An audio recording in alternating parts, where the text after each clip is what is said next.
그런 가격이면 사실 의향이 있으시고. 아, 무조건 사죠. 아 진짜요? 네, 무조건 사죠. 그 정도예요? 이미 이 두 분은 네. 사시기로. 오늘은 새로운 전기자전거 DJI라는 브랜드에서 나온 모델에 대해서 얘기 좀 나누려고 오늘 한번 저희 지인들하고 자세히 한번 얘기 좀 나눠볼까 합니다. 안녕하세요. 바이크 클리닉 운영하고 있는 강대환이라고 합니다. 저는 자전거는 2002년도에 이제 하드테일이라고 하는 산악 자전거로 이제 입문을 시작을 했고요. 그 이후에 이제 뭐 산악, 올마운틴, 다운힐 이런 것까지 즐기다가 한동안은 또 로드 사이클 이런 걸 또 한동안 즐겼었어요. 그러다가 16년도쯤에 전기 MTB가 나오면서 전기 MTB를 한번 타보기 시작하면서 그게 이제 주 라이딩이 됐죠. 네, 안녕하세요. 바이크하는 보드맨이라고 합니다. 자전거 탄 지는 한 2006년도부터 탔으니까 19년 차 정도 된 것 같고요. XC 자전거로 시작해서 동생하고 똑같이 17년부터 전기 자전거를 탔는데 17년부터 한 8대 정도 바꾼 것 같아요. 전기 자전거를 스페셜, 메리다, 뭐 스캇, 캐논데일, 뭐 오베아, 지금 타는 트랙, 뭐 여러 종류 자전거들을 궁금해서 다 타봤고요. 지금 가장 궁금한 건 새롭게 나오는 DJ. 안녕하십니까. 대전 서울형 디스타즈 이광인이라고 합니다. 저는 자전거 시작한 지 1997년도 시작했고요. 20한 6, 7년 된 것 같습니다. 뭐 XC 시합도 나갔고 다회 우승 뭐 입상도 좀 했었고요. 그러다가 2020년 이후부터 해서 이제 올마운틴, 다운힐 자전거, 그때 당시 한 20살 때쯤 됐을 때인데 재미있게 자전거를 타기 시작하면서 스폰도 좀 받았었고요. 선수도 잠깐 활동도 좀 했었고, 그러면서 전기 자전거를 이제 접한 게 2010 한 5, 6년쯤인 것 같아요. 지금은 스페셜라이즈 자전거를 한 6대 정도, 예, 그 중에 전기 자전거가 한 5대 정도 있고요. 기대감을 가지고 새로운 시스템인 DJI의 AM 플로우 제품을 지금 기다리고 있는 상황입니다. 네.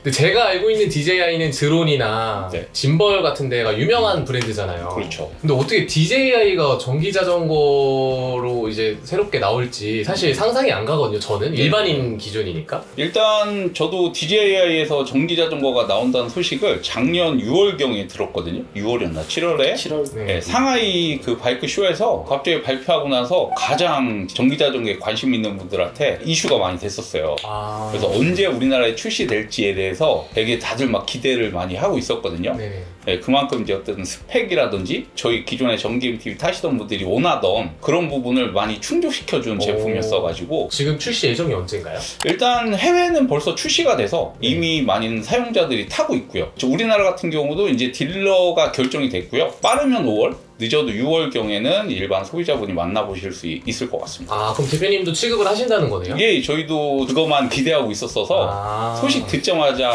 네, 얼렁 전화해서 계약을 했습니다.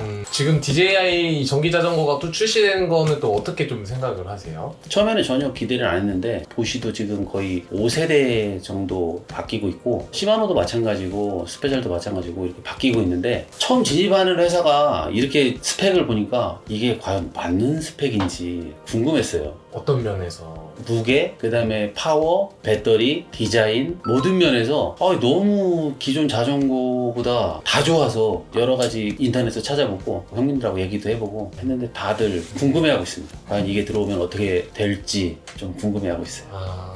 일단 DJI 논하기 전에 한때 그 오베아에서 나온 라이즈라고 경량 자전거가 있었어요. 그 부분에 대해서 처음 나오고 나서 저희가 되게 원했던 경량과 파워 이걸 다 갖춘 모델이라고 해서 여기 우리 광현 씨하고 다 되게 기대를 갖고 실제로 다 거의 1,500 정도 되는 자전거를 사서 탔었어요. 아, 네. 실제 한 1년 예, 탔죠. 예, 그거 그때 1년 탔죠. 1년 탔어요. 저희끼리 되게 처음에 되게 극찬을 많이 했었잖아요. 그때 예. 당시에는 극찬 받을 만한 시스템이었죠. 그렇죠. 네, 그 부분에 대해서 한번 17kg, 18kg 대 가벼운 자전거면서 익스텐션 배터리를 지원하는 그리고 29인치 대 29인치였는데 저 같은 경우에는 2927호로 해서 멀리 세팅을 해가지고 뒤에 이제 좀 뭐 오버사이즈지만 코인샥도 달아보고 뭐 그렇게 하면서 이제 다방면으로 좀 많이 타봤던 그런 자전거인데 시스템적으로 완전히 좋았고요. 전기 자전거도 무거워서는 문제가 있고 사양으로 봤을 때 가벼워서 나쁠 거 하나도 없거든요. 아. 가벼우면서 토크는 세고 그 다음에 파워는 얼마만큼 증가시키느냐가 이제 전기 자전거의 핵심 포인트들인데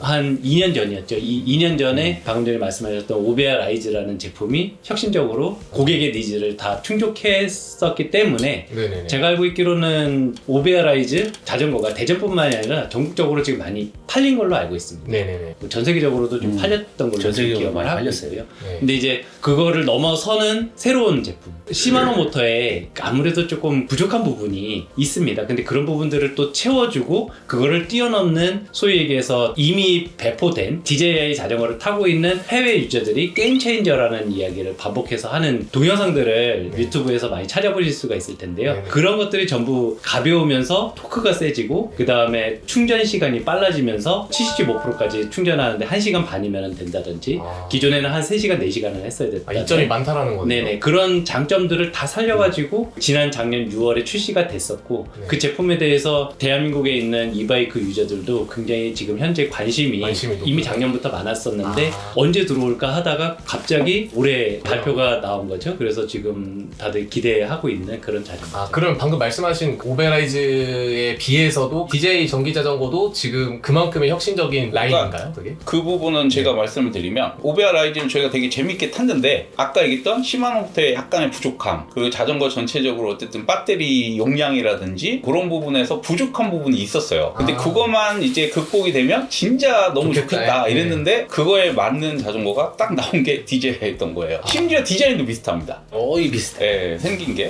그러면은 네. 가격 측면으로 봤을 때는 좀 어떻게 가격이 생각하실까요? 정해졌어요? 확실하게 딱 정해진 건 아닌데요. 대략은 나왔습니다. 실제로 지금 이제 모델이 두 가지예요. 엠플로 PL하고 엠플로 프로. 이렇게 두 가지 모델인데 PL이 지금 한 1000에서 1100만 원 네. 그 사이가 될 것 같고 프로가 이제 1500에서 1600 정도 사이가 될 것 같아요. 가격은 사실 중국이나 이제 해외에 비해서 약간 더 센 건 있는데 일반적인 메이저 브랜드랑 비교했을 때는 또 높진 않아요. 성능 대비, 사양 대비. 그래서 현재로서는 그 부분을 일단 최대한 가격을 낮춰달라고 말씀은 했는데 조금 더 낮게 나오면 더 좋을 것 같긴 하지만 그래도 다른 브랜드랑 비교했을 때 그렇게 높게 책정되지는 않았습니다. 1500 언더였으면 좋겠는데. 그렇죠.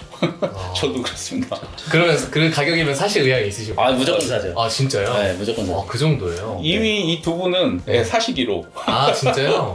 근데 저는 이제 좀 궁금한 게 뭘 사기 전에 새롭게 출시되는 브랜드의 새로운 모델이라고 하면은 살짝 좀 불안감이 좀 없지 않아 있거든요. 근데 그런 걱정은 없으신가요, 그러면? 처음에는 이거에 대한 불안감이 되게 많았어요. 왜냐면 처음 진입한 회사고 자전거에 대한 노하우나 이런 게 전혀 없는 회사인데 그러니까. 네. 과연 이 회사가 이걸 할 수 있을까 했는데 국내에는 도입 안 됐지만 외국에서 여러 유저들이 타는 걸 보고 동영상이나 이런 거 보고 내구성 테스트 뭐 모든 테스트를 보면 와, 이 자전거가 진짜 좋구나, 의심할 게 없다. 보통 어떤 부분에서 그렇게 느끼셨나요? 여러 테스트 유튜버들이 있어요. 해외 유튜버들이. 네. 유명한 해외 유튜버들이 있는데 배터리부터 시작해갖고 몇 미터까지 올라가는지 레인지 테스트를 하는데 그런 레인지 테스트라든지 충전하는 것도 아까 동생이 말했지만 충전 속도라든지 어느 것 하나 흠잡을 게 없어요. 그래서 더 궁금하기도 하고 아무튼 네. 비교할 게 아직까지는 없는 것 같습니다. 이 자전거가 비교할 수 있는 자전거가 없는 것 같아요. 그러니까 그런 게 있었어요. 이게 기존의 이제 모터들이 최대 피크 파워라고 하는 부분이 600W 정도 되거든요. 근데 이 모델은 이제 터보에서 850W고 부스트에서 1000W를 지원을 하거든요. 네. 그랬을 때 이게 얼만큼 그 자전거 구동계의 부속들이 컴포넌트가 버틸지 이런 거에 대한 사실 걱정은 좀 있었거든요. 네. 그리고 모터 자체도 어쨌든 조금해요. 기존 보쉬 모터라든지 시마노 모터보다 좀 더 크기도 작고 무게도 실제로 더 적게 나가거든요. 그러다 보니까 고파워에서 열이나 이런 거에 대한 스로틀이라고 저희가 이제 얘기를 하는데 일정 이상 최대 파워로 쭉 달렸을 때 스로틀이 걸리면 파워가 떨어지는 현상들이 있어요. 그런 거에 대한 사실 걱정은 좀 있었죠. 근데 저희는 아직 안 타봐서 사실 정확하게는 모르지만 해외에서는 그런 부분에 대한 테스트가 어느 정도 이루어졌거든요. 타보신 분들은 다들 어쨌든 현재로서는 만족도가 높은 편이에요. 그나마 그래도 이런 부분들은 조금 걱정된다라고 하시는 부분들이 있으면 뭐 어떤 게 있으실까요?